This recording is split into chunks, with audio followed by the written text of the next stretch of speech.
bannange osubizanga omuntu muwe mu budde abantu beekyawa bajja kugeya muntu musasule mu budde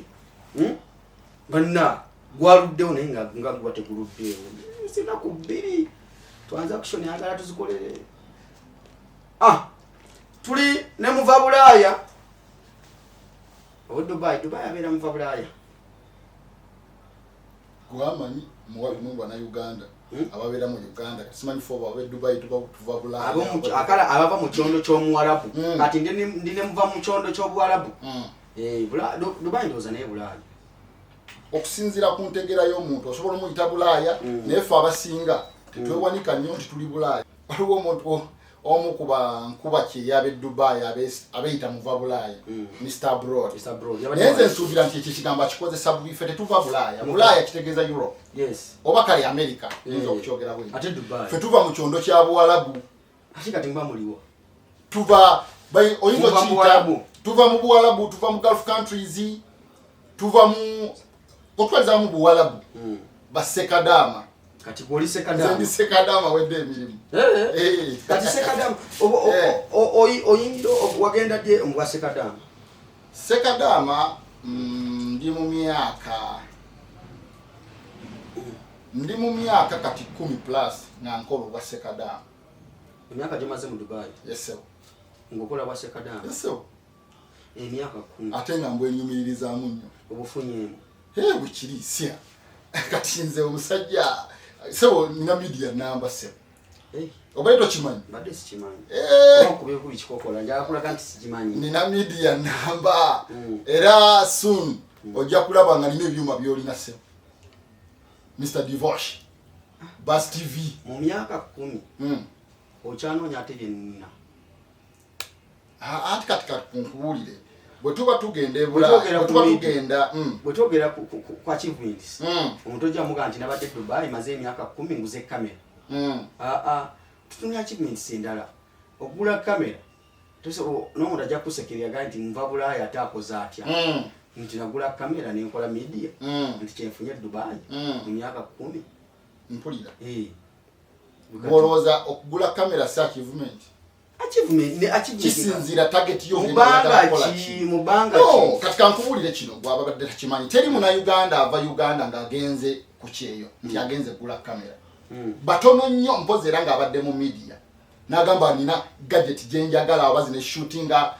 music videos n'agangenze kukolerera kamera eyo naye buli ave Uganda ng'agenze ku kyeyo ekisooka kimuba mu bwongo ngende nkole million 10 nzije ntandika ekyo kye mbadde nkola oba nkole investment mu kintu kye mmanyi bye birowoozo bye tuba nabyo ekyokubiri tulowooza nnyo okugula plot n'okuzimba ennyumba gye tusulamu bye ebintu ebisinga tutwala ebulaaya si kamera naye ate tusobola okukola biri byonna n'ogattako kino anti kino nekyengambye nti sa achievement nyeri ogattako kigatte obanga wagenda ng'ogenze kukola abasinga ebintu biba binene nnyo kitegeera ng'ogamba nti nze nakoze media kasi Mr. Divosh kankubuulire ku media Mr. Divosh kankubuulire waliwo kye bayita social capital social capital gw'olina nze si gwe nnina essaawa zino Divosh ne bwoba tolina even a single camera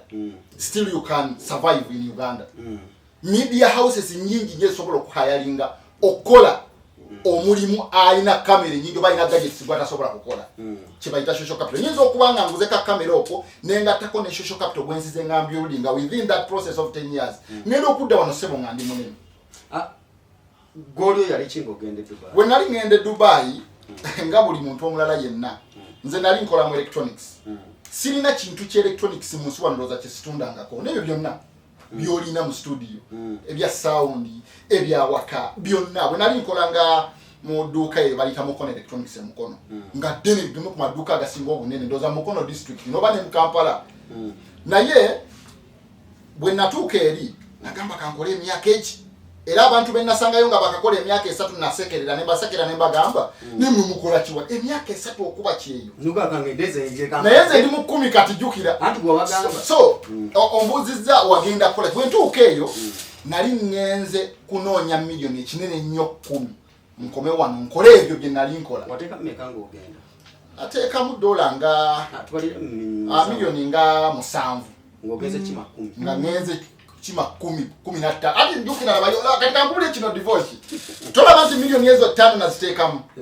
naye nyinza okugamba nti natandika process nga sina yadde n'akakadde oba tozirina mu cash onaakuwa olinakuwa n'otunda kanu n'otunda kali kyokotalina nnyo kodde tukyalina nnyo nako mugaso ogenda okulanga sente oziraisinze naye ate bw'okomawo ne 10 oba 2 osobola okubaako nekyotandika naddala ng'olina social capital yesebo so kati gwe wagenda nze nagenda e Dubai ekisooka nga ngenze kukolayo obusente busuka mu milioni 216 milioni 10 tezaali ntono okitegeera nga ngenze nfuneyo akasente twalina target yesuubula mu Dubai nga tuweereza ngenze kufuna connections nsuubule Dubai by the way natandikako ne business ey'okutunda amasimu n'obu electronics obutonotono naye teri kintu kizibu muganda wange nga cooperating business nga toli Uganda omuntu musigire ekifaananyi nakola losi mu business ze natandika nga nje Dubai zotayinza nakumanya watandika business ng'oli natandika edduuka ly'amasimu ne phone accessories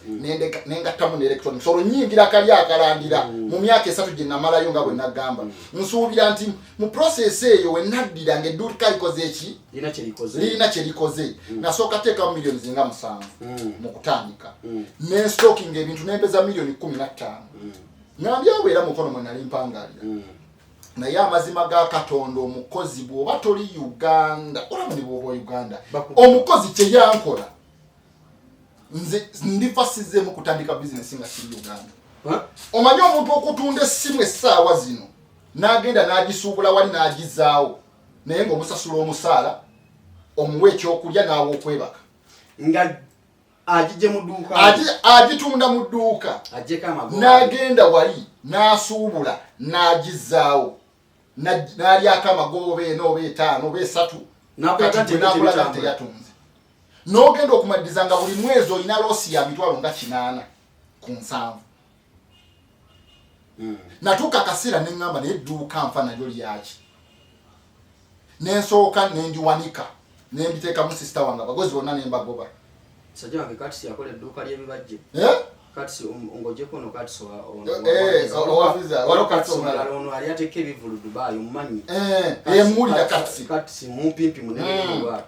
yajjaawo gayaza wanateeka edduuka ly'ebibajje ye katisi furniture namusanze obusekera byagwa namusanze abisa nanga muganda wange ngende Dubai yali galawo naye nga teyali akomyewo neno kumutawo musingana nga yadde akomyewo bukumi wano Uganda nga yali galawo ddaze nga manyi aligayaze yakola kati ekyo kye bayita cooperating business nga tuli Uganda nze natuuka ekiseera nentuuka business yange nenjagala ngitunde goodwill million years just 5 naye nga byatuuka mu milioni 15 nentuuka nempondoka neŋŋamba sister wange twala ani yali mu mukozi nasooka nenteekamu abakozi baida omukozi ono namujja nawaffe nga ali related nange wawaka nga tali nyo so close naye nga yes your family nemuleeta n'atandika okola yo naye yakolanga mulyazaawo ebiseera mulyazaawo olya nozaawo so nga bw'osuubula ebintu obireeta n'abibala bulungi nnyo amanda agatunda ag'origino n'ateekamu agafeeke kwegamba buli kintu kyonna nga kiri mess nga tolina ngeri gy'oyinza kusurvivinga mu business ng'oliwalweggwanga okitegeera so oyo n'omugoba ebiseera ebyo nali nkola ne mobile money olaba abaana ba mobile money abakola awo ku union yawo bakola ssente muganda abo bakola ssente nange Jacob namusanga kwawe nga naye ali awo ku union nawo alika mobile money yes omanyi union mwagifuula nnyo Kampala afumbirawo n'akatogo kati kankubuli oyo omwana wa mobile money omulaba tosobola muwa mulimu gwa milioni 4 agukola olunaku lwe basiba ku mobile money naku ezo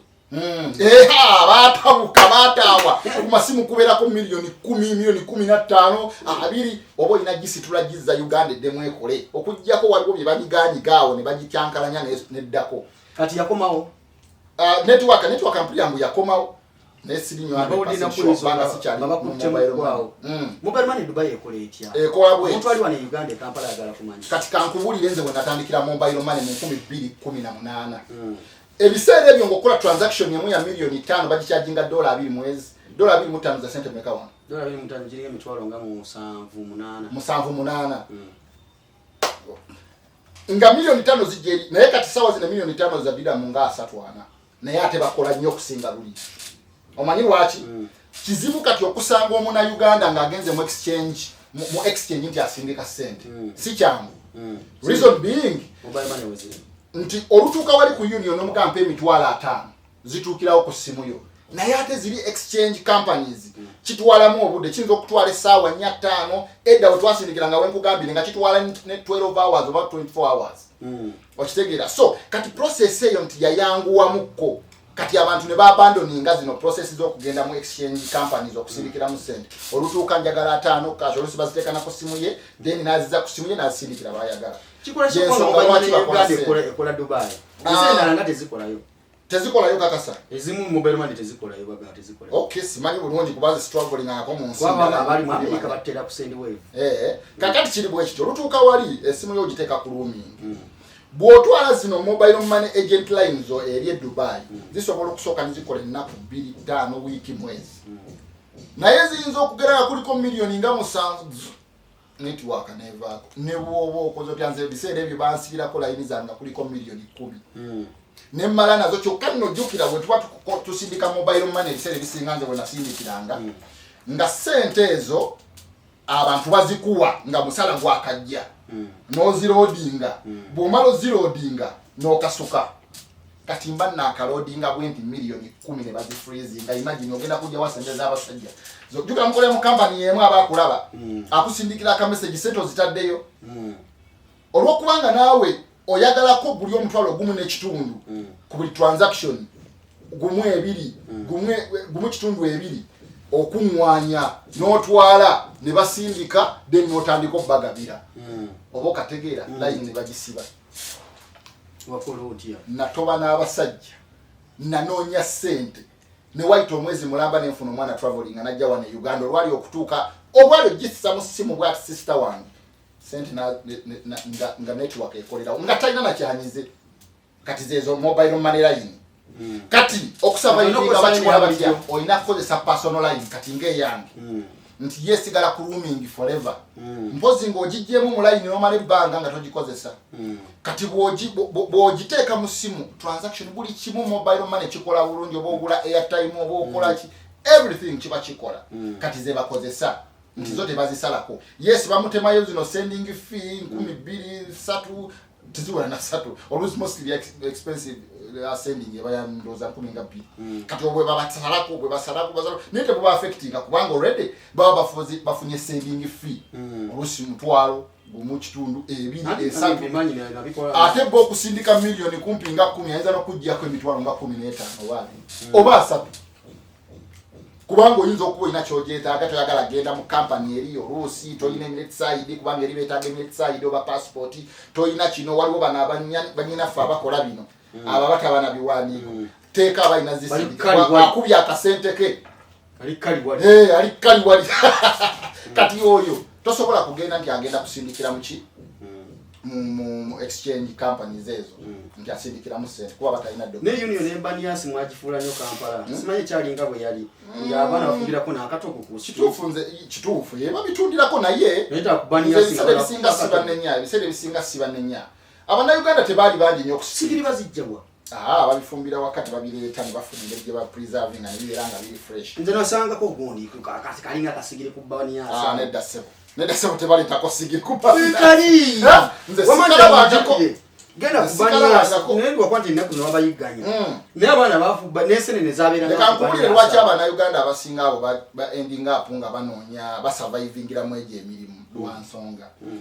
mu butuufu ensi yaffe yakalubyamu mu visa ezimu nti omunnayuganda yali akwata miliyoni 1.2 n'agenda n'akola visa change yeetaaga miliyoni kumpi oba kati nze nagendako kukola visa change nembawa miliyoni 3.6 ne visa netafuluma nemala mu airport ennaku teri garanti esaawa zino oli okola A to A nali nkola A to A ng'ogenzeewo nagenda Bahrain sava na wa Benita nagenda Bahrain wa Eri tulina Miss Damam katwafunye Miss Bahrain. Miss Bahrain. So bwe ngende ekyo sava na munyonyi nti okuyingira mu airport bankyusa bukyusa n'enkomawo ngenda okudda sawa nga 5 nkubira agent wange mugamba bannange visa nga tefuluma ndirindako kumbe yategedde dda nti teyakomyewo asooka n'akulwaza kuba bw'akugambirawo reaction yo kutuka okitegeera kati akulwaza paka sawa nga 11 12 nagamba visa bagirejectinze n'olyoko omanyi kitegeeza video kurejectinga ng'oli mu airport mu transit wakati awo kati kyatuka kuze katenzirike naye nga nina omulimu gw'entagetinga guli mu milioni zinga 5 jukira ngenza okukola ka visa chenyi nkomewo ntwale guno omuli milioni yes nengamba nkoze ntya 36 bazikubi nengambirawo agent wange nti muganda wange ntaasa ntera mu visa yange y'employment omanyi sente zaayo milioni 8 ku 9 eyekola banga ki mwaka myaka eki kubanga nali sina ngeri gyensobola awe baddi bwolemera mu airport nga tolina ticket yekuzza Uganda eba deportation bakujjako eri so you will never enter come back to Dubai. Neno process ezo ebiseera ebisinga tugwa mu nso bisirwa kubanga tuba tuli obuzibu buba kufa olusiba agent. Nze nabuuza agent nina fuluma ddi. Nangamba woba wafunye cancellation leero zina kuba 28 days. Ne mugamba ngenda fulumira Sharjah. Naye visa yange ye Dubai. Jukira Emirates yange nagenda ofuna cancellation. Ngebulayo like 18 days visa expire Emirates ID esobola kubanga ya 15. Wofulumira mu Emirates endala okuvanga 15 baba lina ku 14 amako 29 zennyini nga Emirates yegwako ba ID yegwako nga 15. Naye bwobera nga ofulumidde mu Emirates yakola visa yo ba considering cancellation ezo ko wafuna cancellation mu naku zomwezi 2. Kitegezo bamu nenda ku 5 ezo is extending okuva ku 15 paka nga 2. Kati bowe muno mu Emirates mu wakolera visa yo baba sobolo okuconsidering cancellation. Naye Emirates ndala ba considering Emirates side bo kategedde okubala zine nakwa bintu mwana wanafumira lo aizoza binavyo gana miteje kati nze nakola ensobi na considering Emirates side na considering manya cancellation ngate ngenda fulumira mu Emirates ndala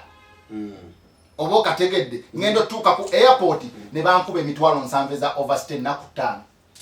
zali na kuza zingira mu 7 bulina kwa bana meka olunaku olusooka babala emitwalo 25 ennaku eziddako emitwalo 5 kati mu Dubai milioni 3 mu emitwalo 6 gattako emitwalo 7 ogatteko milioni 8 eza visa yange ze sentiment ezo nawe zisasanya nazisasanya within period ndabikenga sifuna deportation ngate nsigala ngendo okukola omulimu gwange guli gwe nali targeting okitegera kitegeeza ogenda kukola almost contract yonna nga sente almost zonna zikoze zitya ziwaddewo kubanga bamu n'ebizibu kati gwe totaddeeko bizibu bino bya nyumba bino byaki so ebintu si byangu naye abaana abo mbadde nkugamba visa process zibaleetera oluusi okugenda mu overstay n'abanga takyasobola kufuna mulimu wantu walala wonna n'abanga takyasobola kusurvivinga yekka nga talina mulimu nga kyalina okuzzaako eki kuyiiya nsurvivinze ntya mu Dubai naye oluusi babagundi bakira batya amnesty ekola ate amnesty bagirangirira nkyanga nkyenjagala okugamba lwaki abana baba amnesty ne balimira mu Dubai kankubuulire muganda wange teri kintu kirabisa nkuba kyeyo nga kudda wano nga wagendamu n'emitwalo 5 n'okomawo n'emitwalo 2 yeso mwaki bagala kulemera kuva omuntu agamba ekiba kibeka bankwate bansibe bandiporting naye nga survivinze wano mu Dubai at least abana basurvivinze abamu sicha advisinga muna Uganda kuyingira mu overstay ate sa advisinga muna Uganda kukola nga talina bipapula muyinza okunkontinga obubi naye obanga osobola okuyiiya nobaako nekyoze eri omwo muba nekyofuna olinga bwolinda amnesty osobola okusigala ng'oyofe olwokuba tolina bipapula kakati be baana abo nti asobola okuyingira mu process kati nze tebereza singa nali sirina sente either yali deportation oba nali sigenda mu visa change kubeera stuck naye akasente nakalina nalina milioni 10 almost zonna in fact zasukana mu lwakuba nti visa eno eyange emilioni 8 tokisasula lumu osasulako osobola oba wakiye 3 ne batandika process visa bwedda n'ofuluma n'oba wenda naye tobanagala nti egenda fuluma era lwansonga omanyi lwaki tobanagala nti nti visa gye balirayo bannayuganda batono nnyo abakola ekyo kye nakola batono nnyo kirabika ndowooza nga 2% be bakikola first of all abasinga sente ezo milioni 3.6 bazeewola na bwewozi kakati bwoba bwewozi era ndayira abannayuganda benasangayo bo baflyinga ne baddayo ne bakomawo Uganda nze nensigalamu waliwo twalina omuwala omulala nga naye akoze kyenkoze naye ate ye yo company yali processingira company ye yakolera naye nze nali kubwannamunigina okategedde kati Bannayuganda batono nnyo abasobola okuluzinga milioni 3.6 ate ne baddamu ne baprocessinga omusajja n'omusindikira n'oconnectinga n'abantu abali ebbali abantu bo ne baweereza agent sente n'atandika process ya employment visa. It's not something easy. Era batono nnyo abakikola. Ensonga lwaki abana tebagala kuvaayo? Ensonga lwaki abana tebagala kuvaayo? Aluzinga omulimu abadde alina gwabaze gugaanyi ayingidde mu overstay. Nze natuuka n'engamba kale singa nasasula nalinda company eri. Kuba company eri yali enkolera visa. Oba okategedde. Yali enkolera visa naye n'engamba asijja kuyingira mu overstay kan flying enkomewo. Kubanga ebiseera ebisinga na passport yo giyingizaamu bi overstay ebyo si kirungi. Kati nagamba bino nsatu kasa sentence ina kan flying ngende Bahrain nkomewo nzinyingire tekirina buzibu. Kumbe ngenda kubeera stuck. So kati omuntu okwewala ebyo bya probability asigalawo n'ayingira mu overstay na surviving until webamukwata ne bamuzaayo waka. Amnesty javuvanya wabanga. Amnesty toyinza kubala nti egenda kujja ddi. Esobola okujja leero, esobola okujja nga wakayingira mu overstay, esobola okumala emyaka 2, esobola okumala oyinza okuwa kwegamba mostly myaka 2. Bofumira kwa Amnesty oba waddemu kuddayo Dubai. Amnesty mpulira mbu baddayo abamu bagamba tebaddayo. Amambaga naye kati abantu abatali kushuwadi be bano beba abagenda ne simanyi oba bagenda ne bakola batya ne babajjako amaaso abo balina bye bakola abo nti abo todira ddala n'oba weetenda okujjako nga oli mu transit okujjako ng'ogenze transit n'oyitirawo mu airport ne weeyongera naye ofulume oyingire Dubai never. So Dubai si nnyangu kutwala bakati ekyo mukikubidde ebbanga waliwo omwana kati saawa zino ayagala okusimbula okugenda oli ebigambo nga bino essaawa zino Dubai ekyagaddewo airport naddala Abannayuganda bava eno okubanga bagenda mu Dubai ne visa ezimu tezikyafuluma zikyali ku suspension. Yes. Bakola batya abaana abali katugambe kati nga gwali wano osobola okuddayo walonera oli awayite wamwami Bukenya. Wamwami Bukenya oyinza okuyitayo naye process eri bweti gende Kenya malayo ennaku 21 flyinga mu Dubai abakola ebirala nza sibamanyi indako obona okumala ennaku 21 days kasitoba ngo ovisitinzeko any country eri affected by Ebola you have to spend 21 days munsi etali emu kwezo then nolyoka flyinga. Abakozesa emikutu emirala zaabo sibategeera nze nkuwadde kiri official ekiri recognized oba ekiri accepted by the government of UAE. Yes sir. Kati Uganda tugenda kukola tutya abagala traveling. I remember actually namukwano gwange Ajati Mpombo kulabusiza kwa Ajati Mpombo Ajati Mpombo yalina emikolo gyali agenda okukola ndowooza kyogerako si kibi tewali buzibu. Yalina emikolo gyali agenda okukola sijja kugimenya naye yali alina abamu ku ba relative bayise bagende Dubai. Gwali gwakumeka yi olomusimiyeze n'okuvaga ni mabegako nange naliko waliko nayo okubeera kwabo nga nzijirako okakasa. So nawulira abamu yagamba visa zafuluma naye nga tebaflyinga tebasobola kuflyinga ne ticket yali amaze ozigula kubanga almost kyali function eyo yali etuuse naye ennyonyi ne baziggala aina items ezimu yali atumiza okuva e Uganda sebalina ngeje bazitransport era twali nyeva Uganda negenda Dubai kati mpuli yangu tewali ne Emirates ngazi yabazeebubanyi wano anti Emirates esobola okubanga erese bagenda bali ku reconnection nga bagenda mu Europe nga bava Dubai nga bava Uganda nga bagenda Europe ninga bagenda bwebanga Europe yeba atenga bagenda stop over baba stop over bayino kola stop over mu ate kye batakkiriza ado simanyi oba bakikola batya ebyo biri ku simitegera bwo lero twafunanga visa ngofuna dola ja 3 nofuna visa e Dubai ya kyali kyangu nnyo okufuna visa iyo mwezi ogumu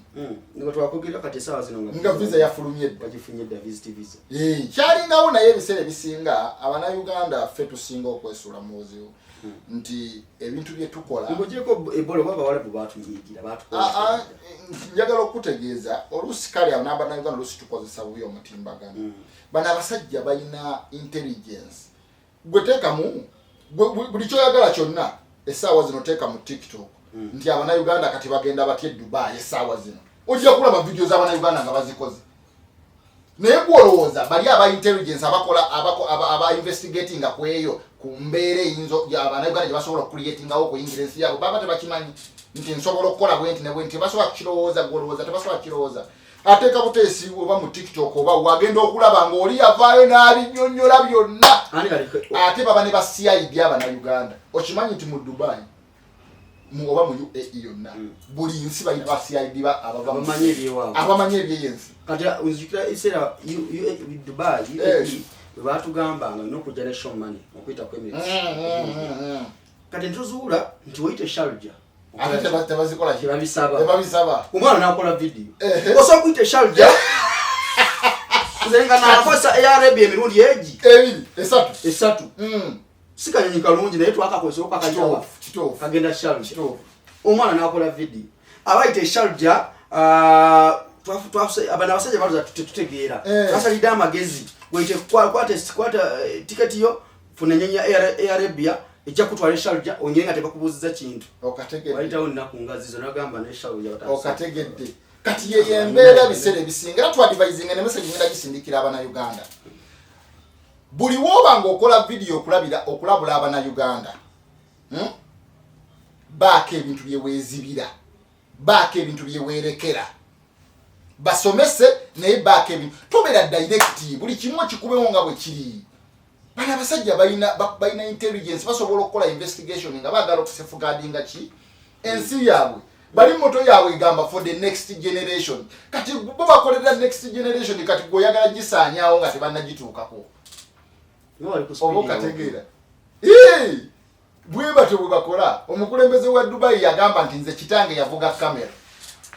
nze mvuze Mercedes Benz mutabani wange okuba strong ngaffe alina kuvuga kamera kitegeeza ki wano kisoboka Uganda tugende maaso mbera cyali wale ko mu Dubai mbera ali kunyize ko banga limaze kucheyo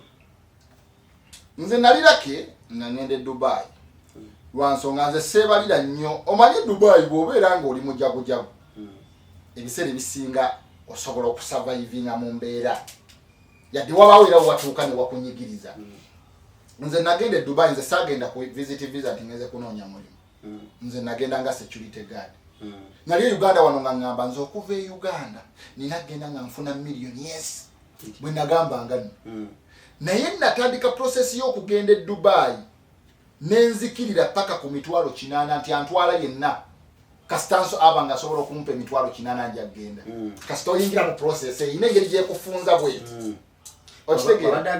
ayagala million 2 so nali nagenda bane njagala kwebaza n'omuvubuka oyo mwerabidde n'erinnya twagenda ku interview ya cleaning omuvubuka nangamba muganda wange nze mpulira nkooye ekijja kyonna ngenda nakyo ekyanyamba ye yali yabeerako e Dubai mu cleaning nangamba muganda wange Ronald nkubuulire togenda Dubai oba togendayo ogenda kolanga kirina bw'obanga wayita interview za security be patient kubanga twakola interview mu January ne tutuuka omwezi ogw'omukaaga nga visa teziddanga okategedde kati pressure ekola ki expense rent buli kimu nenda ngamba obera mumbere gama nsize wano siriwo ngenda obe siriwo okitegeera n'obwongo bwate bujayira obato kyagala gikola naye omuvubuka we yandawula yali agenza okukola interview za kirina jukira zo zikomera za ebiseera byali zikomauma nga tebiringa kati nangamba ddayo nenkwate kubona enjivuga era nali mbeera mu convenzi n'inyemeroka n'enzirayo nabulagala gye twali tukolera ku KHM gye twali tugenda okukola interview ewagunde Mawuya wakayima Mawuya soja Mawuya ajali yakoli aine take ya sajja ayingira mu kulima kola farm wabunda mu sajja mukesi unaita wale msajja wange wakayima yao nayingira waita mu KHM naita mu KHM kakati nze kankubulira okumanya ndi munna mukisa natuka ku level nempulidanga nkoyo okulinda ngoli mu KHM ngandi mu KHM nensoka waliwo mukwano gwange ya connectinga ku KHM yagenda nampe namba ya Mr. Mawuya yes nensoka muteka ku kinyiga buli lunaku message buli lunaku nze nkoye mu pesede zange no mpadde yonga kade kaka mu nekitundu ezisoka ekinyiga ebiseera yo Mawuya yali travelinga nnyo simanyi bana kati ya travelinga na uli angabagamba ngabere Dubai na bila na Dubai ndinga Mawuya yasoko kubera ne restaurant ya kakati bwe namuteka ku kinyiga n'asala wagenda agamba abantu ba kampani yange nti ono omwana visa ye mugirekete mugi processing olunaku lwe yagendayo kuba stoppinga visa yange yagisangayo nga yafulumye labo okuba munamukisa we gwankwata ka pressure era bwe yajjo zireta visa eyo yajja Ronald Kauchi yaliwa gwe musajja goli n'omukisa kati netandika onoonya sente ezibulayo kyokula nkugende nakozesa miliyoni nga 5-6 naye tosobola kuba nazo zonna oziyigeno obateka ku pressure ngo ate bakwanja n'okubanja miliyoni emule ekiro gye nali nsasuddeko yokka $1,500 ziba mmeka size miliyoni nga 5 plus okitegeera kati ng'asasuddeko just obusente buno miliyoni ng'emu n'ekitundu naye ng'omukka gw'obateko wali naye gwe emyezi 6 ogimanyi okulinda ka pressure koba na tegeza nti tokyalina kyakuja musajja wange wakayima byatera okuŋŋaana ngamba nti abaana betaaga okugumiikiriza wakati nga tukola visa biba bituufu biba bituufu naye ate kampani ezimu za kiyaayi naye kati gwayita mu KHM nze nayita mu KHM simanyi oba kyeyali nakati kyeri nze kampani gyensinga nze omanyi buli process gyempitamu mu bulamu ndi appreciatinga nze KHM yatutwala mutufu sente zatukisa nezitu sijikubira kalango simanyi oba oli okujogera musajja wange oyo KHM yantwale Dubai wakayima lwakwa banvaamu ennaku yantwale Dubai ngemanje emitwalo ngana KHM waliwo be yatwale Dubai nge babanja kakadde kamu n'ekitundu naye waliwo kampani endala eyo simanyi bagiyita erinnya lyeyalina lyeyo waffe abasinga bajagisa mu comment section yeyo waffe erinnya lyeyalina libaali bagituuma nga ne bwoba obuzaayo 15,000 baba tolinnya nnyonyi naye nze nebaza abasajja abantwala erinnya lyawo lisokebwako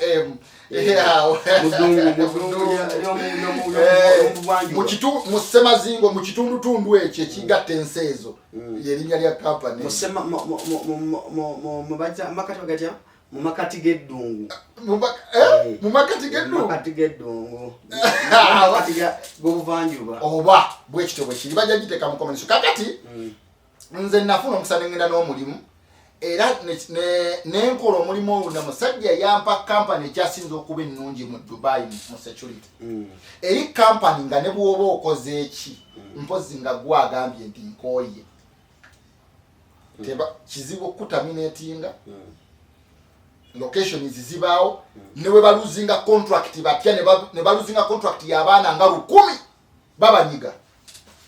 kubanga eri under semi government eyina ebintu bya Dubai Holding ba Dubai Holding ba security bonna ababera mu Dubai Holding ebyo bintu bya government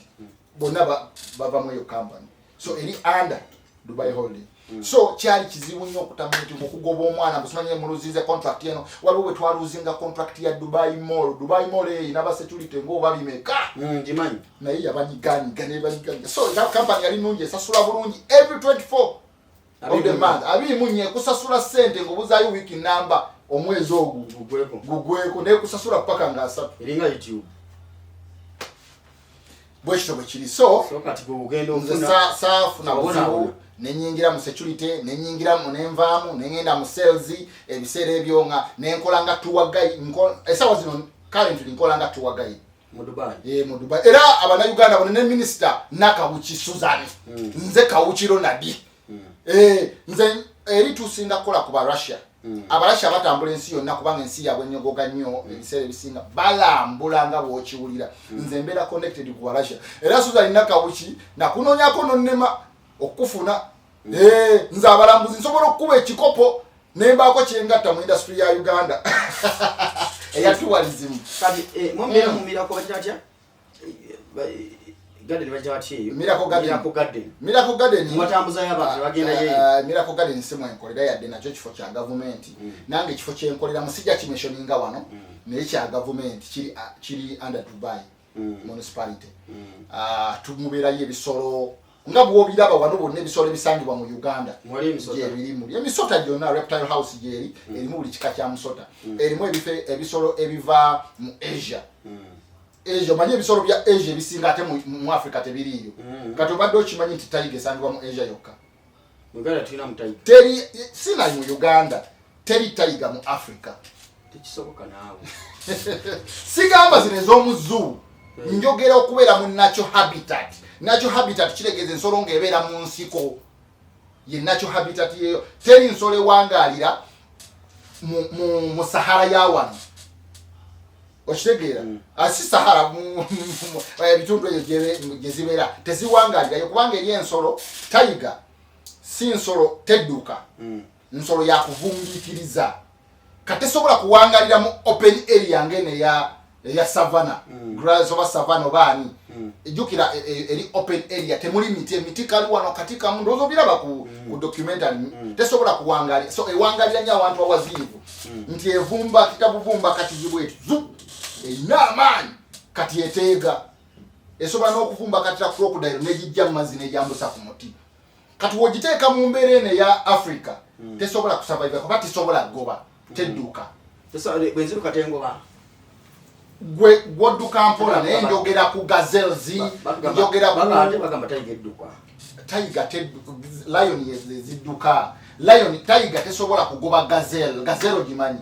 tesobola kugoba gazelle obubanga bugabi tesobola kugoba buno bugabi okitegeera nti buli obusolo buba budduka nnyo okugisinga ate iyo speed yayo eri somehow limited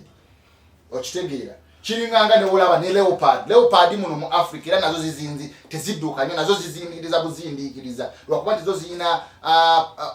zirina obusobozi obuli nnyo omuti nemala esobola okumala ku muti essaawa 2 mu nnyanga erinda bu gazelle bujja wansi w'omuti ekavumbagatire 24 hours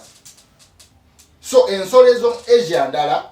ensolo ez'omu Africa ndala kati lion teyina mu nsi yonna walala weesangibwa okujjako mu Africa era ze batwalayo zi hippos Africa oba ekitegeera enkima zo zibeera mu nsi yonna baboons za nsi yonna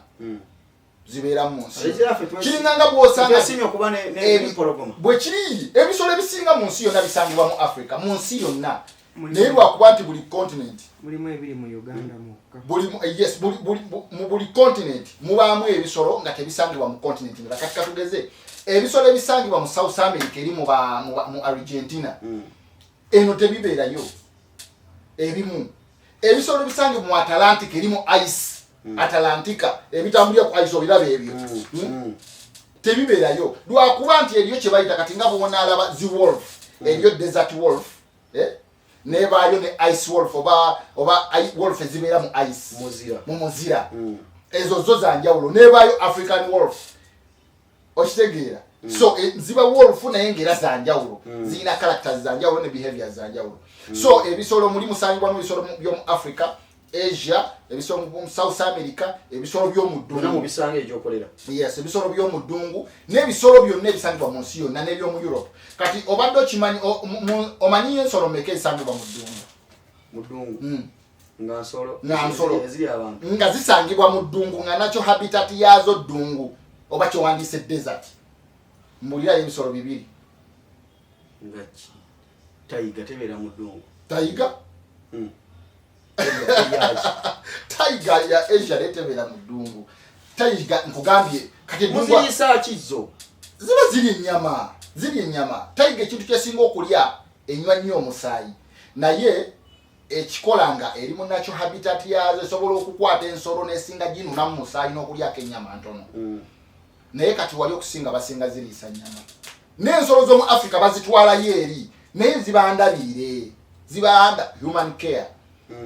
Tebaziteeka mu nacho nti ne bazitaba zibeere mu mudungu zitambule tesobola kusurvivinga yadde n'ekitoka eri wokya nnyo. Yes, ne climate gye baziwanga mu savana nawo wokyayo kyamu naye tewenkana eri era bazikolerawo embeera nga zisobola okuyingira eyo gye bateeka empewo ennyogoga mu kolusi oba kitegeera so bwe bazikuuma nosanga zi elephants nga ziyina ekiyumba ekinene bwe ziwulira ebbugumu nga lisusse nga ziyingira eyo zifulumayo ne baziterawo ebitaba ne zeevulungula tozimanya embeera zaazo ne zeevulungula mu bitaba ne bisobola okuba nga zisobola okusurvivinga mu era fact says ebiseera ebisinga tezikola mu summer. That's why I'm here right now because in Dubai nze nkomo okukola kyovola banatandikawo production company nange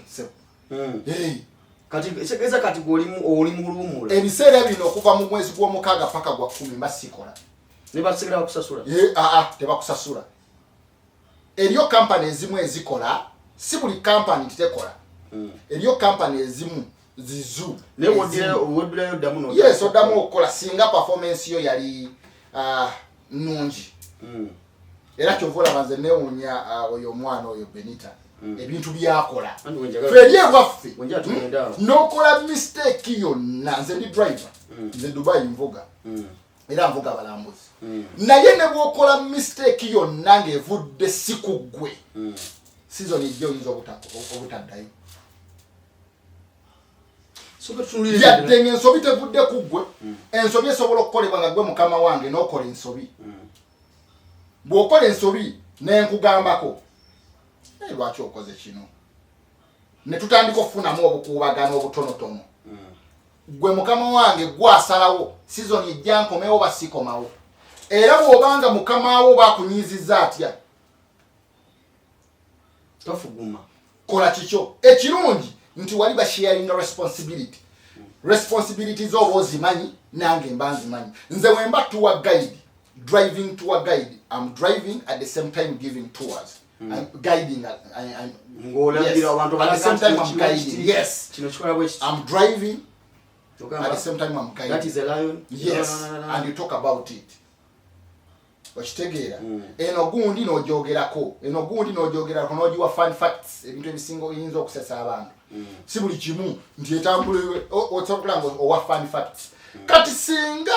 osigala muleniyo n'okola obuvunanyizibwa bwo bali baleke nabo bakola obuvunanyizibwa bwabwe. Toyingira mu bitakwatako era ebiseera ebisinga ebitakwatako bye bisinga okutugobya.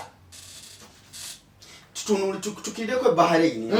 tugende wa Benita ensonga by the way ensonga lwaki najja kumonyaku obulamu bwa Benita esaawa zino abasinga bali bamumanyi ebigambo byazayogera bino byayogera nga ali fane okitegera ekintu ekyo wagamba ebintu byayingiddemu ate politics wawa ne Uganda wangu olina obutakkanya n'omuntu bwenga nkuba kyeyo abangalira mu nsi ez'ebweru Bannayuganda bali bayita mu kunyirizibwa okw'enjawulo batunuuliranga opposition eyinza okuba nga egenda okubanunula mu mbeera gye balimu bw'ovaayo n'obalengezza basobola okukosa gwe ali mu nsi eyo. Basinga ogamba nti nze kasandi eno tebinawo binkwatirako tebinkosa nze kankole byenjagala so okuvuma omuntu nga bwenjagala. Omuntu ali Uganda asobola okukosa omuntu ali mu Walabu bano okutwalira mu nsi ez'ebweru ng'ayogedde ku politics nga bwe oyogedde ku politics because let me first ask you olina ekibiina ekyo subscribinga ku gagwe ng'omuntu ndi musajja wa NUP oli wa NUP. Yes,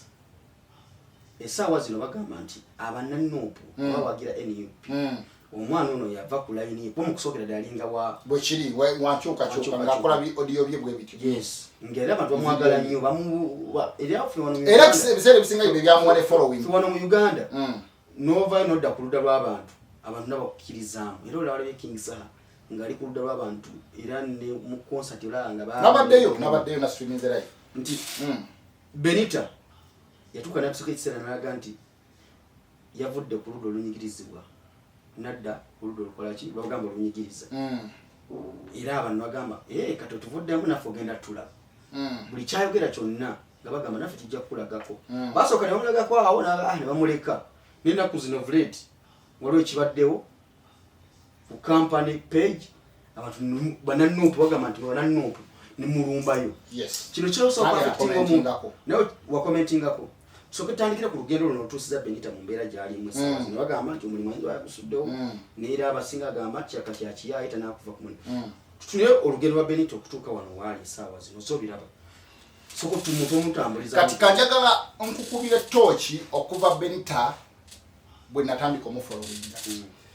Benita abantu bamu yali abasanyusa ng'akola video ze mu ngeri y'okusaagirira ng'ataali fani era ng'alaga nti ali ku saidi y'abantu oba okitegeera naye nze olunaku lwe nava mu Benita lwe lunaku lwe nali nebase mu katanda kange Dubai mu bed space nga kampani yaffe tuwumuzza olwa bomu ezikubibwa fo okuva mu mwezi gwali gwakume kuba gwakusatu awo teri kintu kisinga kuba affected mu nsi muno nga industry ya tourism nga ensi teri stable nga ensi eguddemu pandemic yonna oba erimu virus yonna eri deadly industry esinga okuba affected eri eki ya tourism kyokola bane Uganda wano ekirwadde oba ekitulimu oba ekyatukubye kya affecting the industry okusinga ya tourism nali ntudde mu katanda kange nga every single day to receiving a message ezisukka mu 15 eza MOU bagita MOU ekitongole bakivunanyizibwa obako security na biki nga zitwala ati wewobawo missile ejja ngeva mu nsi eri nga bagiwereza mu nsi eno gye tulimu eba ekyali mu bbanga nga wano baagi detectinze edda nga wano tufuna notification ku simu zaffe nti mwekweke mu bizimbe waliwo ekijja era ogenda okuwulira ebiseera ebisinga bw'oba kiyise kumpi ne wooli okiraba we kiba kigudde kumpi ne wooli nga tugiraba mwana muwala oyo yavaayo n'agamba nga bwomanyi bwakola vidiyo ze abasajja bano bankoze bubi kale singa baleese ekizuka ne kikubira ddala ku restauranti yange wenkola bwezuki nawulira nga nsiridde mu katanda kange bwenti ne mugambo n'omuwala tamanyi kiki bulumi bwe tuyitamu nga tutudde mu butanda bwaffe tetukola kampani ezisinga abantu baflyinga ne badda ewaabwe mu nsi olw'okuba ensi essaawa zino teri stable tourism industry restaurants abakola mu kitchens bonna tebakyabasasula ssente abalina obutanda tetulina ssente zetubusasuza naye mwana muwala embeera gye tulimu olw'okubayita wangaaja ffe baali batugana n'okulikodinga kuba twalabanga small nezigundi ezo nga ziyitawo ne tuzirikodinga nga bakusanga ne vidiyo yonna mu ssimu yo ng'olikodinze oyinza okudda ewaka naye mwana muwala yajja jokingiri ng'agamba olw'okuba ye agamba nze mpulira njagala kuwummulamu singa baleese ebizuuka wezu nekikuba ku restauranti yange bwezu nenkwata vidiyo nenkola vidiyo neŋŋamba naye mwana muwala ono kiki kyoliko omanya embeera gye tuyitamu wano tusabirira buli lunaku abasajja balekerawo okuleeta ebizunga naye gwe oyongera kulaga nti oli fane nnyo ku mbeera eriwo era vidiyo zikola zitambula si eyo vidiyo gy'asoose okukola vidiyo nnyingi nnyo zaakoze naye nga ayinza okukusanga nyinza okuwa ekyokulabirako kiyinza okuba nga trend eriwo y'abantu visa butagenda mwezi abannayuganda asobola okukola vidiyo n'agamba mpulira njagala kugendako mu overstay oba abagenda mu overstay bawulira batya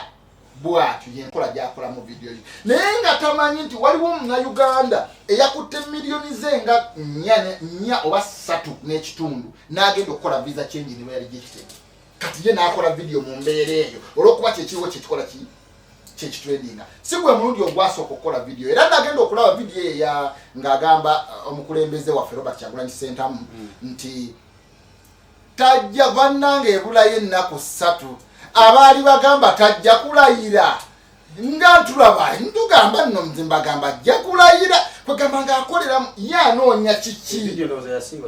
eyo ya sparkinga nze era namukolera video nanze munankyukakyuka emulaga nti osobola okukola video nezitrendinga nga tokubye wali wanyiga bantu gwe buli woowulira abantu nga bali mu kattu tebalina webeese bali muka babazingiza wunyisa yobe nsi endowooza teri nnyo so active when it comes to obako ebyo kubanga ffe nga tosobola na kupostinga yadde ka video akamu ne woba weetenda so bw'akola video eyo webamuteekerayo video eyo ate ekyamuleetera obuzibu kwe kujja n'agamba muba nti temukomentinga ku video yange ey'omulimu ate abantu n'abasaanula inaku ezo nga abantu batandika okukomentinga abantu bakomentinga na nze nali nagiraba nga tanaleeta video ekyo in fact nsagiraba kubanga nze benita namublockinga ku TikTok yange y'official namublockinga era bwe mba njagala okukebera kyakoze obanye nyinza okuba nga scrollinga ku account yange eri endala etali active ne musanga naye nze nawuliranga ebintu byayogera binyiiza nensalawo mu blocking ng'omukulembeze waffe bwe yatugamba wowulira omuntu ng'ayogera ebintu ebitagattako mu blocking nze I blocked her era siraba bintu bye naye bwe nali nzikolinga kweyeka ngenda okulaba ng'ayogera ku kino ekividiyo mutemu commentinga ku account ye ngitayipingamu benita ngenda okulaba nenkomentingako ngenda okuddayo yes nakomentinga ngenda okuddayo naye sakomentingako mu bubi nnyo nakomentingako nga mugamba naye benita olikomya ddi ebintu bino okitegeera kati olabye abantu webakulumbye kyena commentingako so ngenda okuddayo omulundi omulala omanyi bwe bigenda nga byeyongera oddayo n'okebera ngenda okuddayo nga comment bazigyeeko kati ate abantu ne balumba ate account posts endala zino enkadde nazo ne batandika oyiwayo ki comment kati kankubulire kino nze nkugambye nali nkoleddeko mu account so se kunnyonnyola how sensitive is our companies naddala company ngeri connected ku government oyo benita ayinza okuba nga company gyakolera oba y'abazungu something like that nga teri connected ku government oba y'abayindi oba y'abaki naye noogeza obeera connected ku government allahu akibaru kabira bali abasajja bato okutandishinga kye bayita image y'ekintu kyabwe nakugambye bali bakolera for the next generation. I'm talking about you ensi ey'obuwalabu gye mpangaliramu sogera ku zino benita zabeeramu njogera ku zino nze mwempangalira bali very sensitive when it comes to tarnishing their name their image ngensi era singa yali akolera company ngezo nze nkugambye nkunyongerere kugamba okola mistake nga tebadde in connection to your duty omuntu n'akulabamuko katika nkubulire kino nze nkugambye ndi tour guide buli w'omaliriza tour guide olina okusaba ba tourist okola review ku tour gy'okoze how successful was it animal facts ozimanyi driving way ovuza otya okitegeera ebisolo bisanzeeyo tuwetandise sawa mmeka ewedde sawa mmeka questions zibaamu tour guide's name okitegeera nze mu paaka yaffe I was recognized as the best tour guide ne video yange jakebera ku video nagitaginga nagiteekawo I was recognized as the best tour guide of that season and it was my first season because nze nga njogera I'm audible enough for anyone okuwulira okitegeera olw'okuba nze muddugavu nzekka wangalira mu bapakistani n'abayindi n'abaki omu bwati mu bantu 15 mu department yaffe kubanga eriyo department sinzala nze ndi mu department guiding ebisolo by'eddungu eri abali mu department nga bali mu department guiding ebisolo bya Asia eri abali mu department ebisolo bya Africa yokka kati nze ndi mudungu bali abasajja abapakistani basinga okubeerayo na bapakistani mostly yes kati nze mufirika omuddugavu okujjako n'omusudani naye omusudani ayogera oluwalabu ayogera oluzungu tabanga mufirika bana abasudani abeeri engulu tabanga mufirika kati nze pure african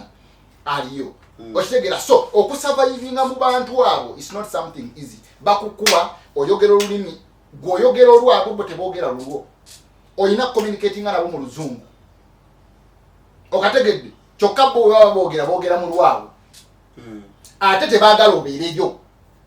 kubanga olina kyokola kye batasobola kukola okategedde so kati oba olina okubanga olina engeri gy'olina okweyisaamu nga tofuna grudge yonna na muntu yenna singa ofuna kuba n'abakukulira nabo bava mu nsi oba ava Filipino omulala oba Lebanoni omulala temuli mufirika gwali mu black person wekka okusabayiminga si kyangu so okukola mistake kyangu naye olina kwegendereza kakati oyo Benita kati kankubule Dubai ne bwoyambala uniform ya company n'ogikoleramu video yonna ekugobya nze bwe nali mu security nakoleranga mu residential bagiyita city walk oba wali ogiwuliddeko eri kumpi ne Dubai Mall metro station city walk waliwo ba tiktok aba Alibanks omumanyo naavugo azina obuzina bwa saha Alibanks nabo ba Heavens baani bakolerayo video kubanga kifo kiri open oba the simple can allow you to record any kind of video ate kifo yes ne Oscar babeerayo kifo kiri open kiri designed bulungi tiles is a white ne black waliwo kugamba bakola green jali eriye kisaawe arena Coca-Cola arena kibanguyiro okukolerayo video ate tebabagaana mukwano gwange omu bamugoba ku mulimu olw'okukola video kuba ye company ginasooka okukoleramu nga security era nga nkolera ku city walk mukwano gwange bamugoba ku mulimu olw'okuba abavubuka balikodinga video ng'ali mu background Alcan logo company logo yange neerabika okategedde kati bo bagamba nti babawerawo mu briefing ne babagamba kubanga ebiseera bwe bamukwatira nze nali nvuddeyo babagamba buli wolaba tiktoka yenna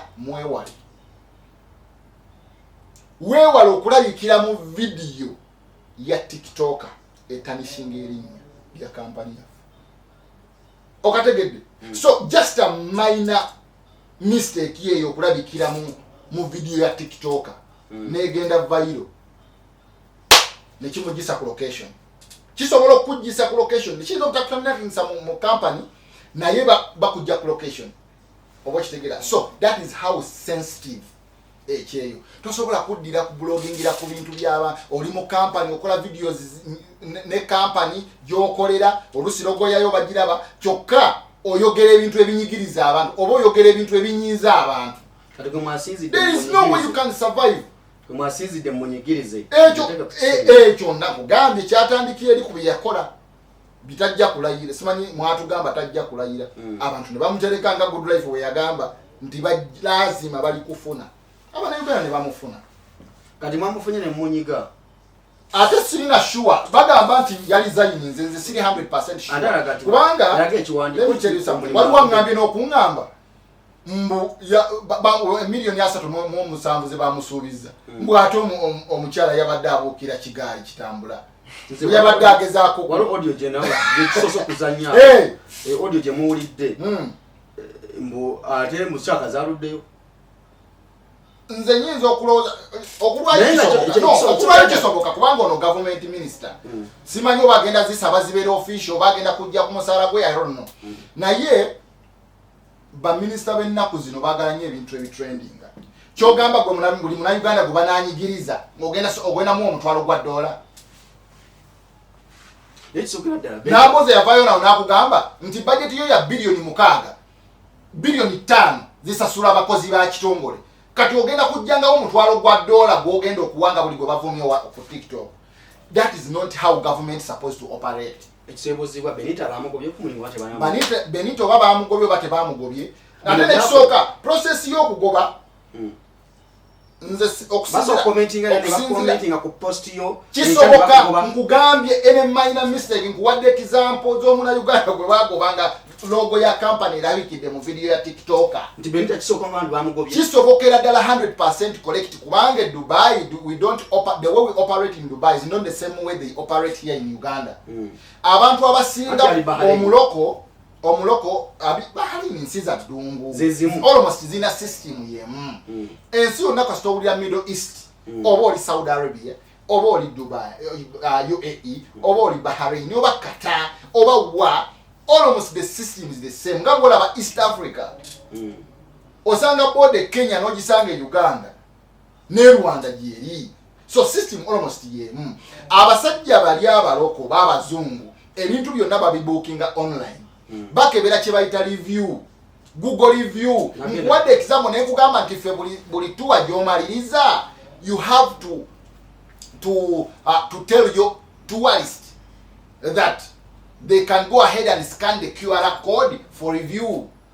Bakwogereko nga gwe how successful was your tour. Kati singa oba okoze any mistake review erindi ne bagiteekayo jjukira egenda direct mu management ne CEO abagiraba review yo ey'abatour guide. Nkugambye I was recognized as the best tour guide in terms of review. Nze nakolako omwezi gumu nga nina review ezisukka mu 225 kuva mu ba visitor just only 2 months. Kati Benita kiba kisooka nti bamugobye. Kati review ezo ziba zitta image ya company. Wanti mwagenze mu comment section nga mugamba ati Benita mutemu. Benita. Bagenze mukamu nazisomye. Ati mudda. Benita. Ezo nazo azitunulira. Katika nkuwulire nze kino okitegeere. System ya Dubai waliwo omuntu avunanyizibwa ku department ya marketing. Era nga bulabe Uganda. Ne social medias. Buli wolaba social post ye nga bwe bagipostinga ne bajjako comment. There is no way omuntu oyo avunanyizibwa ku social media yasobola okujjako comment nga tatudde na management ya company. Kubanga CEO oba ba supervisor bajja mubuuza lwaki wajjeko comment. Kitegeeza walina okubeerawo meeting and they agree okujja comment ku post gye bataddeko. Basooka okudiscussinga ne bagamba tugijjeyo comment, tujjeko comment oba tudiyitinge post. Ne bagamba video eno etambula etuleetera aba subscribe oba following tugirekeyo ne tujjeko comment. Management emala kutuula. Ate n'oyo yennyini avunanyizibwa ku social media nga tasobola kudiyitinga post oba kukola any kind of change ku post gy'akoze nga tayogedde na management. Wajja mubuuza. Ate naye alina okuprotectinga singa asirika oli kyali wange gwavunanyizibwa ku social media bakubanze not taking a step you are risking your job. Oyinza okuprotectinga nze no risking ogugwo. Bali abayindi abanepalo abapakistani tebasobola kutekinga that risk. The moment we realizing nti waliwo ekitagenda maaso waliwo ekiri abnormal immediately a reporting irawo nti banange waliwo ekigenda maaso tukole tutya. Kakati abantu bonna bakosa social media basobola okusearchinga company yo bawe na bye baagala okuodalinga bajja ku social media ne bakebera balaba waliwo post yagenze viral ngira kantu mulino okyo mu company. Ebintu ebyo nze nkakasa si bituufu. Oli yagamba nti Benita byali mu parkingira abantu mu butwa. Nze nkakasa ebyo ebintu si bituufu. Era nkakasa bye boogera naawe okimanyi si bituufu. Naye olw'okubanga wazannyira mu bintu ebirumya abantu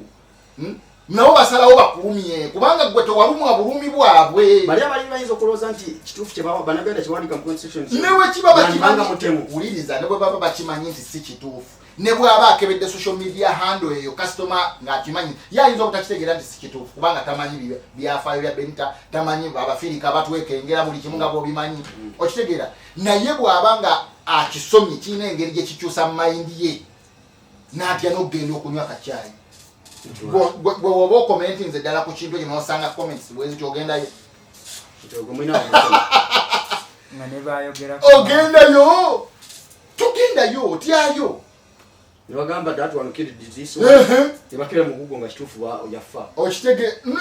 Ne bagamba no. Ne gwe bakomentinzeeko. Okitegeera. Bagamba nti omwana gwe mwinaawo yatemudde. Yes. Yaleka atemudde abantu. Naye nga si bituufu.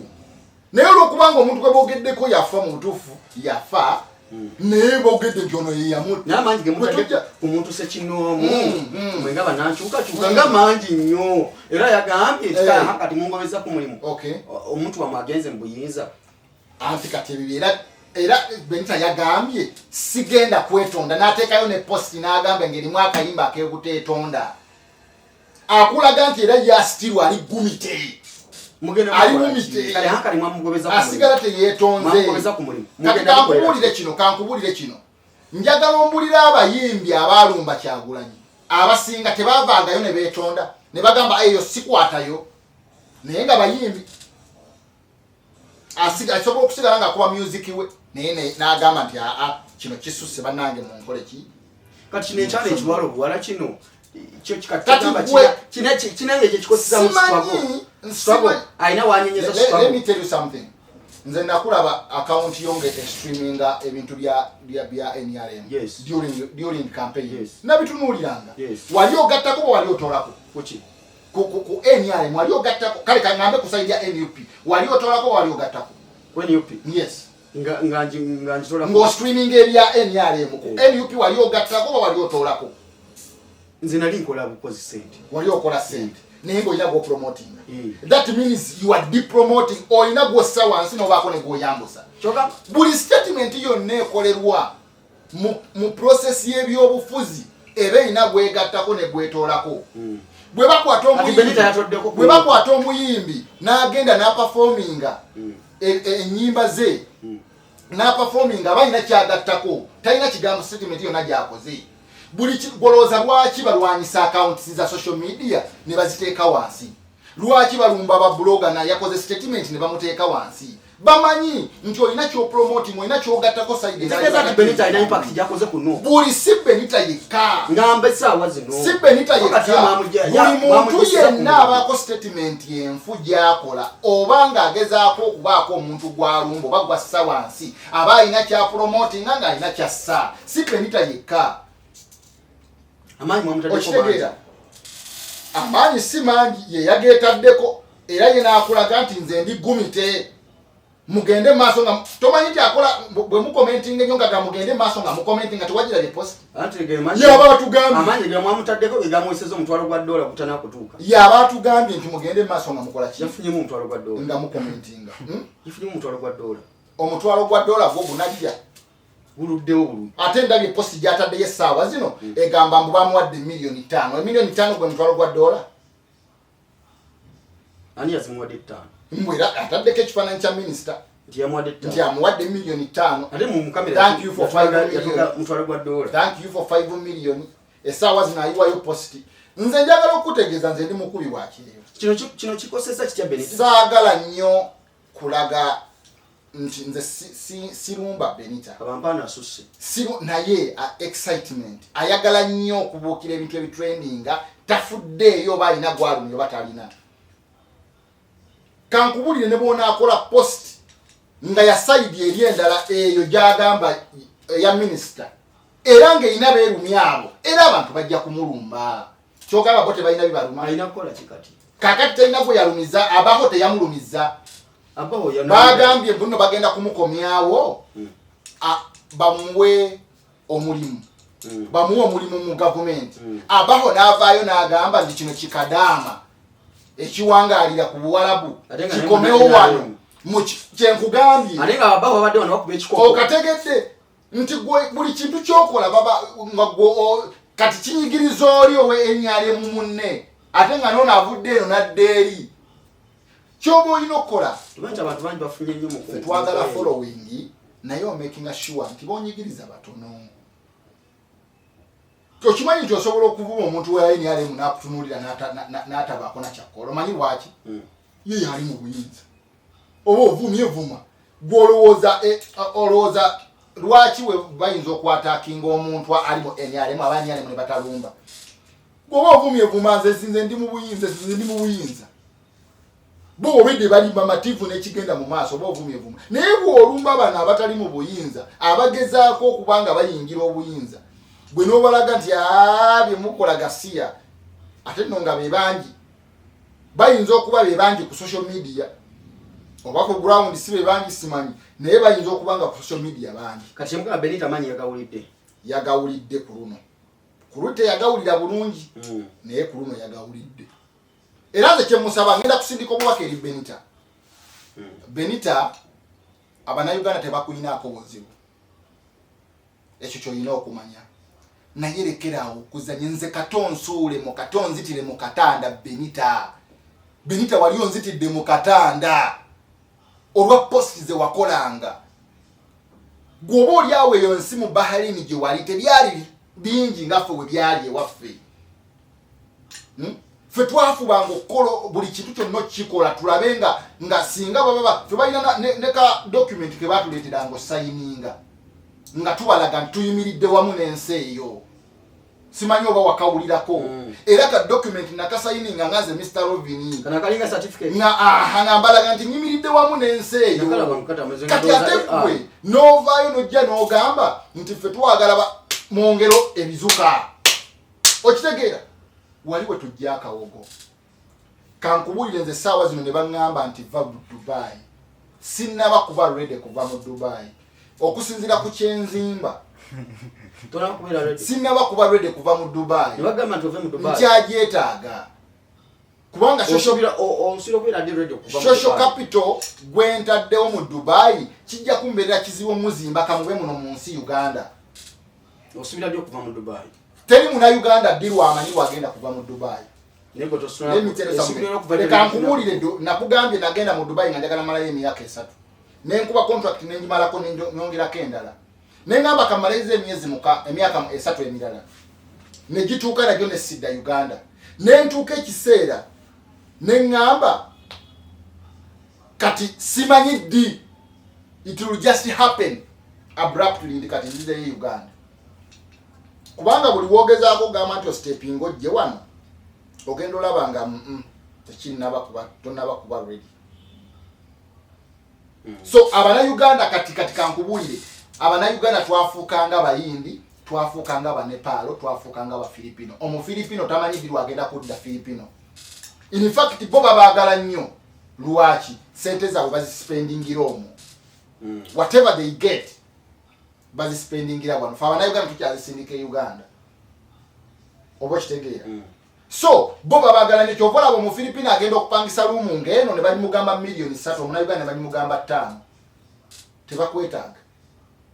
bakola kyonna kiri bali babeetaaga balina kye bagattako kineneko afuna million 5 na spendingako million 4 gwofuna million 5 ba 3 ba 2 no spendingako 10% zonendera nozifulumya tezisigala mu ggwanga lya okategedde kakati gwe kugoba osinga kwagala okimanyi nti Abanayuganda room nkugambye Omunayuganda gyapangisa million 3 Omufilipino agipangisa million 2.2 ate nga n'okufuna Omufirika eruumu eyo ne bagikuwa byebiyumba ebikadde ebitalina makulu ebiriko emivuyo ebikyafu okujjako ng'olina sente nnyingi omanyi buli w'olinnya level balekerawo consideringa nationality kubanga obusobozi obulina naye nze nanoonyaako ennyumba mu nsi mwempangaalira nenkubiranga abantu amasimu gosanga ku buboodi buno ku notice board bwe bateekateeka ku zivira ku zi flats n'okubira ne bakugamba you are from where? I'm from Uganda. From Uganda, Africa, tebamanyi abamu tebamanyi Uganda. Africa? Yes, no, there is no room.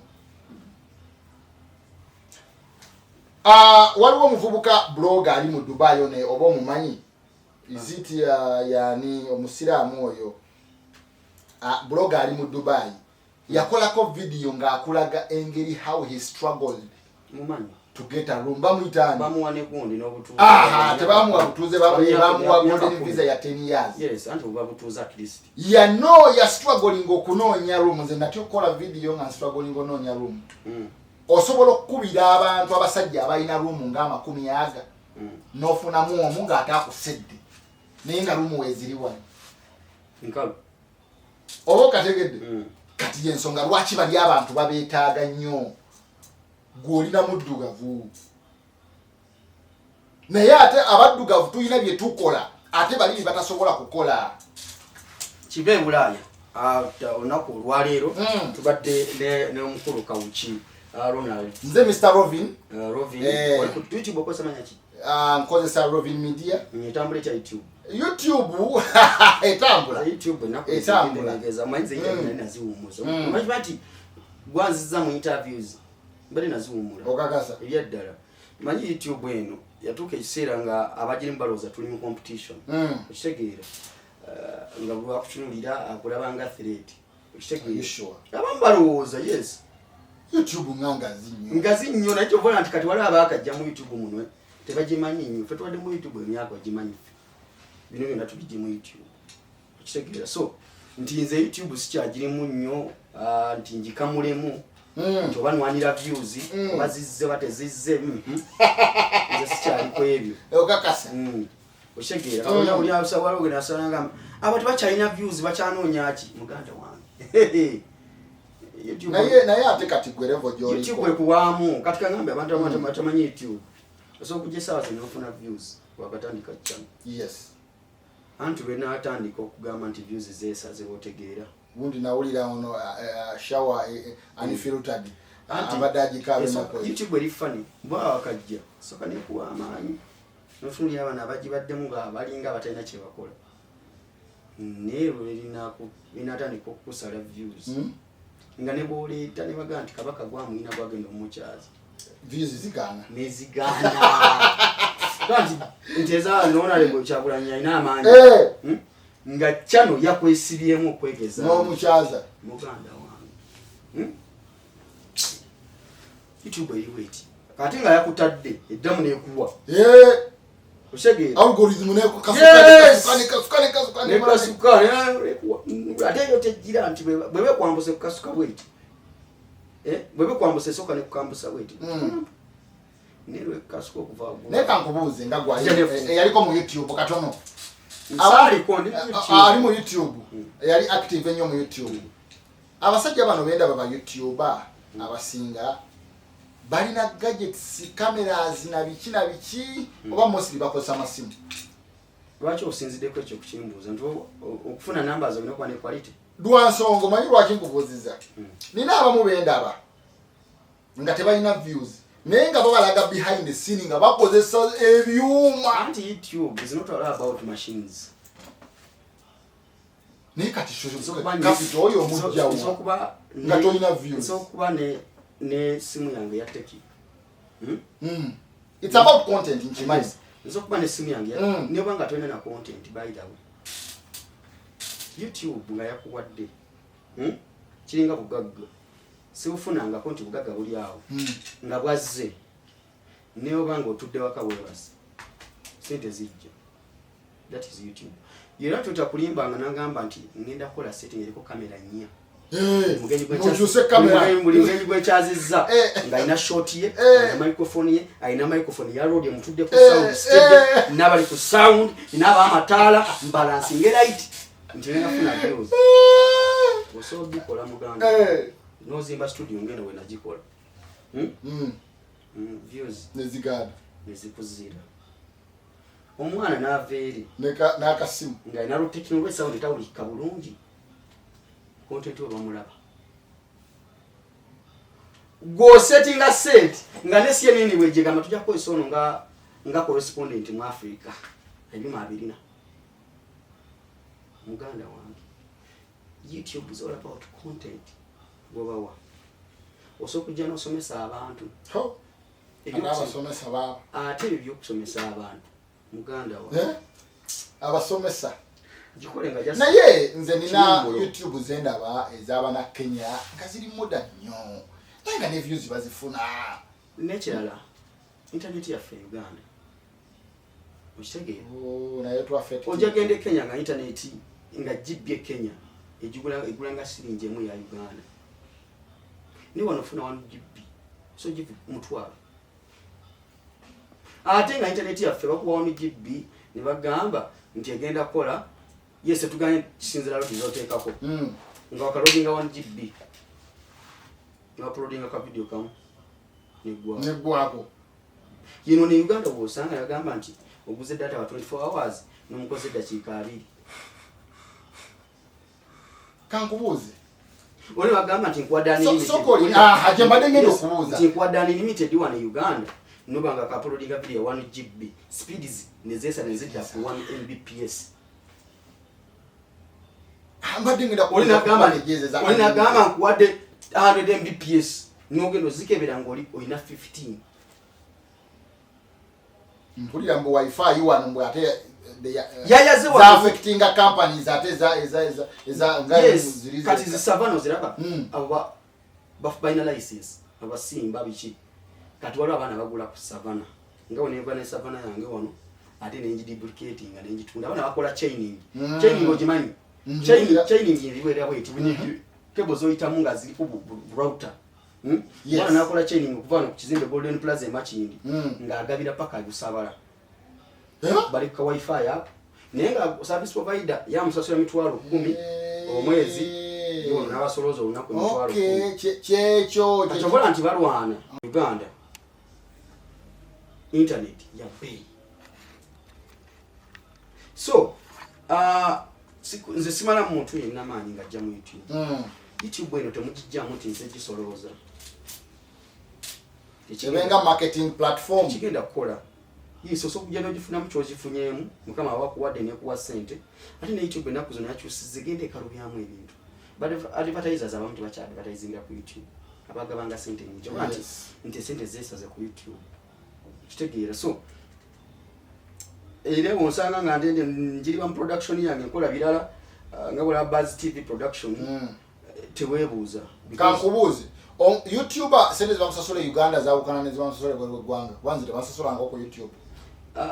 kisinzira rate mu bofunira mu nsimu oli manyi basasulya mu dollar YouTube basasulya mu dollar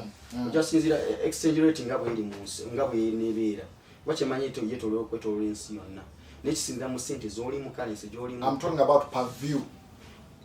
chao chimanyi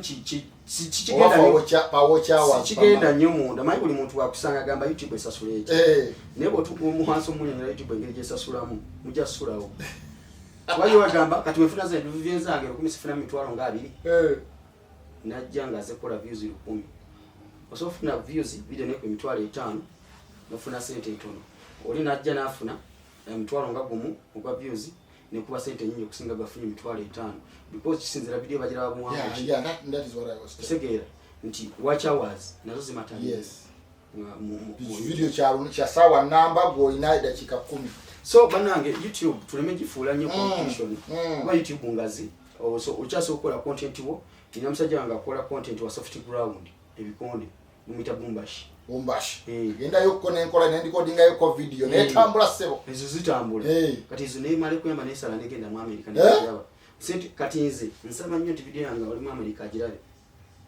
okusinga nnyo ali mu Bwarabu nenti kakati content kibwe tukola kivola nti omuntu ali mu America nga musajja wange Roy Mubiru bwalaba video yange mu America nsasula nnyo singa gwe ali mu Dubai agirabide mu Dubai ndi advertisers abali mu US babe okusinga gwe abali mu Dubai ndi emalo egenda kulangirako ku video yo emalo likati sasula sente mmeka nawulira waliwo omuntu omwe yangamba nti views ezo oba advertiser abo sina nokulya kyamisa nokuntwala kula nchinjali nnu wuliriza kano batugamba nti ba advertiser abantu aba advertisinga mbuti sibe bageneratinga sente ze bakuwa mbu waliwo oba kitongole kitutamanyeeyo nga kitugabira kuteekawo sente zaakyo kubanga bamanyi nti awatali social media bakuliyetinga mirimu they just create because gotebereza mugadala era kutunulira nnyo ne ba advertisers bukati nze naningezeza ku advertising ku YouTube sente ntunonyoze bakusaba okitegedde kitegeera era naffe tukyebuuza sente zivaawa because bagabira ddala billions of money ate nga ziri mu USD tebereza ensi yonna eri mu YouTube abo streamer abo oba asasula sente era bwe tugamba nti jakala ekitongole ekigamba nti bano wakati eyamba tubabuule okitegeera nti okuba nti bantu balabe video zo kyogamba nti advertiser oyo asasula sente metezigenda okusasula mu YouTube owamanya ali mu America ali mu Uganda aliwa okitegeera naffe kitwebuuza nange ekyebuuza sente zisasula mu YouTube ziva so bana tukole YouTube togutwa bobanga oyine mulimu mulago so okola tojja n'ogamba tugende okola nzija kola nga YouTuber nti ama YouTuber nze by the way nene ekintu kyenewunya bana abasajja abasooka mu YouTube abagenda e Bulaayi fena twali tubeesimisanga balabanga views abazifuna twalinga fenna bonna ba interviewing abantu abamaanyi bayibula neŋŋamba bakakalamu bonna twalinawo exclusive anenga tulaga ebintu bitambula naye atulaba nga muganda wange oba just buvunanyizibwa bweyongezi ne babanga ne baba bawanyingi tebagambe kintu kirala kisinga okuluma mu YouTube obanga muyimbi ne bakubuuza twali kintu kirumanga kubuuza nga tetukyakulaba nyimba zo nga tetukyaziraba naye ng'oyimba tobuuzanga omuyimbi ekibuuzo ayinza okufa obusungu bwawulira kati the same applies to us the YouTubers or any content creator nagamba sikyakola for you page wadawa oshakola content ekyo kibuuzo ekyo olya kusanga devotion kyaliyo kyalaba kyanoyo bagwa kati niffe abalina ebirala byetukola tekikuluma nze waliwo omuntu omu yaŋŋamba nti YouTube gikozese nga bwolaba Aisha Speed akozesa YouTube ngemuwa ssente ate ng'asobola n'okuba oluyimba n'apafominga ku World Cup final okitegeera kati waliwo omugayi bamuyita Wodemaya weye obagiko yes Wodemaya omumanyi Uganda yatukolako ssente ego bakwatira ku airport ne bamukolera bikiko yajja ne Uganda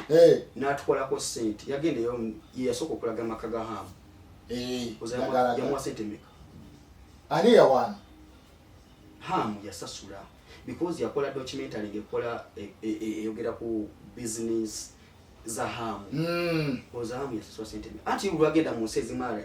amitinganya bagaga ne connection yeye betyawo kuconnectinganya kwe setting because kyazazimba bwagenda oli bagamba nti nze Wodemaya nzija mu Uganda buli muna business wamanya ayagala kwetania Wodemaya amukoleko interview omusajja yakola interview Rwanda wano oyo Wodemaya n'alira emmere ku street ku mwala ne president n'amuyita kati yes so oyina okukola YouTube yo views ziba zikuwa ssente naye ng'olina n'ekirala not only views and I think ndowooza ngenda nvaamu mpola mu YouTube mpola because ekintu kimu tukirize nti wawo change mbulamu yes abasinga ekisinga okutta abantu oba ne babeera kyebayita bagita batya mu Luganda oba bakiyita batya eyo bagita mu Luganda njala kiteeka mu Luganda okubeera nga oli awo ngo olinga kitengejje tomanyiwo tolina kyopenetratingamu oli awo growth eyo gy'oli awo omubeera mu kifo kimu tokyuka okitegeera nti ffe twesibye mu kintu kimu nti ze ndi mulimi mbadde mu bulimi wengenda okubeera mu bulimi bukyuka va mu mitunda ebyokulimiza yes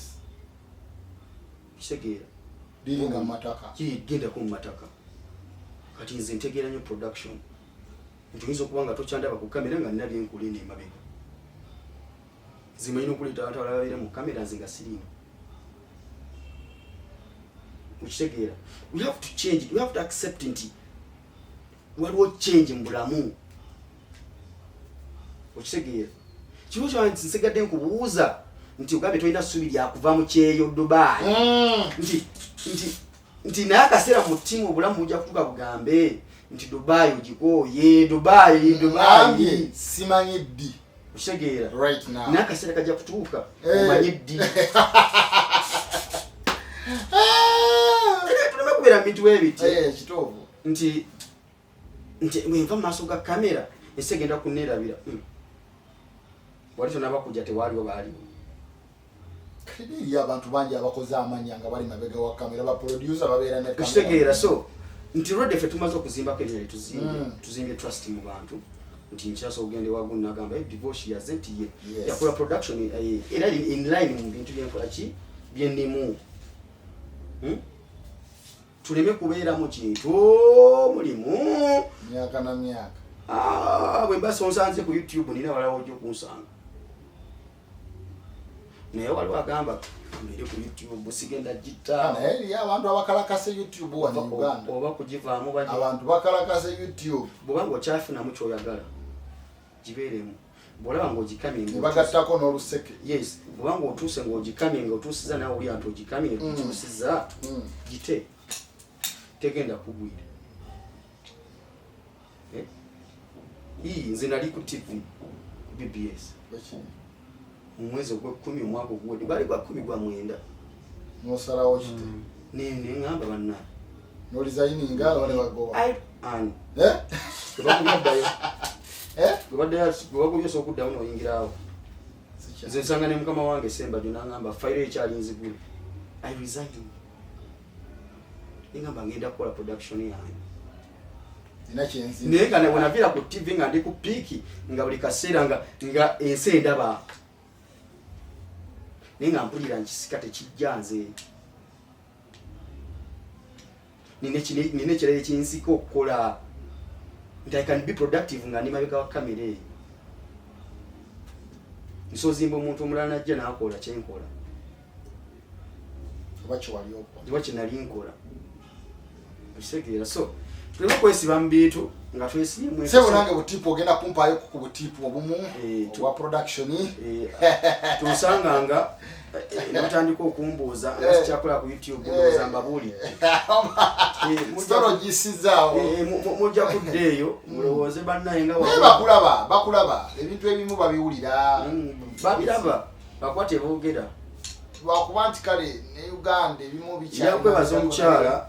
Hajati Mpombo ne Hassan the Rocks Haji wa Mpombo African Restaurant abasajja abantu abo bafuuka family era Hajati oyo omulaba ye muntu asookera ku makya n'agamba ebino visa bibadde nga zitambula n'agamba divorce oludde okulabikako wano jangu naliko naawe ku birthday ku lyato birthday ya njise no birthday banna Wano wenabo na ulida jita ajogera birthday kati kyakulemedde ku birthday ya Zuzu twali fena kulya twali twambadde byera mchalo katolo yali antaddemu naye nakave Dubai weekend nenzirayo naye wabeerako kuki wakuba kuki sikobanga kuki ebintu bye Dubai ngobimanyi nnyo Dubai mbadde nnyo Dubai ne ubayo nnyo era nikukujja Dubai mu mwaka gwa 2017 nga tesibeerayo yogera nnyo ng'ate mpulira bituufu Dubai nsijibi ebbanga lyembala mu Dubai ono newubayo nnyo nzolo natuka ngambira mu Dubai buli wiki divorce naka birthday kange wakitujje n'otuvimbisaamuko kaviza sule noteka mutike visa nze sisasula ngakonye nye Dubai n'emirimu tegikuli mitinga anti kati nje bimu ku byampumuza ku mulimu gwa BBS ng'ate olina okusaba leave kitegeera ni kati wano nembanja agenda Dubai nga visa weziri naye production oyina abaana bamuyambako babeerawo wano yensonga sagala kwemalirira buli abeera wano mbanja alabeko kyayiga nemba siiwa wasobola okukola ki okutambuza ensonga leka kubeera awantu nga buli kimu gwakyekola nze ntuuka awantu nteeka ebima neninda babiteekeko sibireka awantu okuba nti nze ndi boosi nti babikole banjagala kulaba era omuntu ayinza obeera nagamba asulawo ebintu ffe netubikola by the way nina akantu kengenda okukubuuza ebyuma bino bifa nnyo naye ngenda okulaba abaana tobateekako keeri oba nti bayinza obikulamu obubi tebikufaako bakyalina byebayiga bifa omubifa n'onyiiga togenda nebigwa microphone ngeyo newamatuka papa anti kamera ngeyo newamatuka papa kaŋŋamba ekintu kimu ffe emirimu gye tukoledde yonna era pressure gye tugibaddeko eyo naye pressure eyo erina kyekosa mu mukozi busegeera nze wali ebintu wane binyiiga nze golaba nyiiga nine bwe nanyiiga togenda bimugozesa kati agenda amenya LCD kuba ku kamera ogenda yomba nze golaba nze nyomba buli dakiika nyomba ina obusungu nze golaba nyiiga nine kati olwo nyiiga n'otuuka nogaka n'okivaako era naye omuntu gwoweyombeseza alina okubeera careful ebintu byakola kituufu naga omusajja ddala bituuka n'abivaako n'ajja kukoowa otuuka n'okoowa but abantu bateeka ku pressure kuno ku pressure bero nze waliwo omwana gwe nali nkola naye yali asumululayo kitaala bwati nga laptop yange eri wansi gye nkozesa ku buli kimu nemugamba wegendereze kitaala ekyo oluusi oyinza okuba kisumululayo kiika eryanda kizitowa ebiseera ebisinga ekyoyogera kituukawo maama ekinankani kitala kyawa matuka waggulu erijjukira eri ewaffe si bye bino ebigazi nti ebitaala ogenda setting yo nga ate ebitaala biyimiridde mu laptop wansi kuba space olina katini ekiryoka kyala ebiseera ebisinga ekikyoboyogeddeko kituukawo kubanga nze nakyogerako nga nkimanyi nti woba osumulula akantu ako kagira ne kakuseerera nga kakituuka okuvaamu bwe kati bannange nanga angikutte bannange wayitawo sekendi bbiri kyobula nkubuuziriza sogamba omuntu nti ekyo engeri gy'ogikuttemu egenda kufa naddamu n'agikwata mu ngeri yemu era neefa so banna ate mune feeling ebiseera ebisinga feeling eri abasisi zibeeramu kati gwenga omuntu oba okimanyi kati nze nganze alina kyengobako nze manyi buli cable ematalinga mu bulamu buno buli kyengula kimatalinga ate buli kyengula kina omugaso buli kyolaba wano kiraba ng'ekifuufu kirina omugaso nakigula kinaki omugaso so ensonga zo ziri tujja kuba tuweeyongeza mu maaso njagala olunaku lwenkomawo wano nga sinadda ngenda kunyumiza ku mboozi ya mwana mulenzi